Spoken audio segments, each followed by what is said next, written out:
অভিনীলৰ হত্যাকাণ্ডৰ লগত জড়িত 20 অভিযুক্তক দিয়া হ'ল যাৱজ্জীৱন কাৰাদণ্ড আৰু 20,000 টকাকৈ জৰিমনা।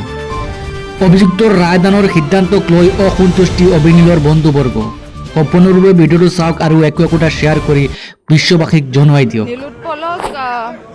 নীলোৎপলক যোনজন মানুহে ডাঙৰ বোল্ডাৰ দি পুৰা মাথাটো স্মেছ কৰি দিছিলে,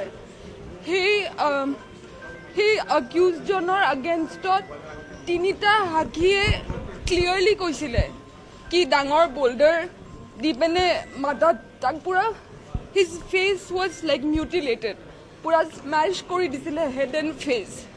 সেই ৰূপসিং ক্ৰ'ৰ আগেইনষ্টত তিনিটা সাক্ষীও আছিলে আৰু তাৰ পৰা দুটা সাক্ষী আই উইটনেছো আছিলে।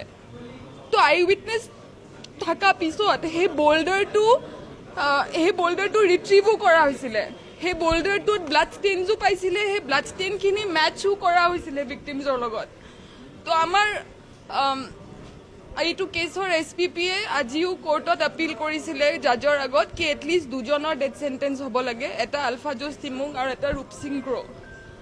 চ' অন হোৱাট গ্ৰাউণ্ডছ সিহঁতক যে ছেম পানিছমেণ্টটো যে দিলে, লাইফ ইমপ্ৰিজনমেণ্টে যে দিলে, সেইটো অন হোৱাট গ্ৰাউণ্ডছ? ময়ো এনেকুৱা নহয় কিয় কাৰোবাক মাৰিয়ে শান্তি পাম, but then what kind of a justice is this য'ত আই উইটনেছেছো আছে আৰু এনেকুৱা এটা মানুহক বচাই আপুনি কৰিব কি? যোনে ইমান ব্ৰুটেলি ইন'চেণ্ট মানুহ এটাক মাৰিছে তাক আপুনি বচাই কি কৰিব? আৰু আমিও জানো কি লাইফ ইমপ্ৰিজনমেণ্ট পালেও সেইটো গৈ পিনে পিছত কমি যায়, সেই শাস্তিটো কমি যায়, লাইফটো গৈ পিনে লাইফ ইমপ্ৰিজনমেণ্ট আনটিল ডেথ নহয়গৈ।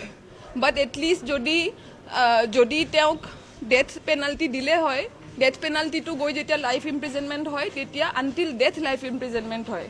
চ' সেইটোতো তেতিয়া আমি এটা চিয়ৰিটি, এটা এচিয়ৰেঞ্চ পাব পাৰোঁ কি লাইফ ইমপ্ৰিজনমেণ্ট পাইছে মানে লাইফে হ'ব।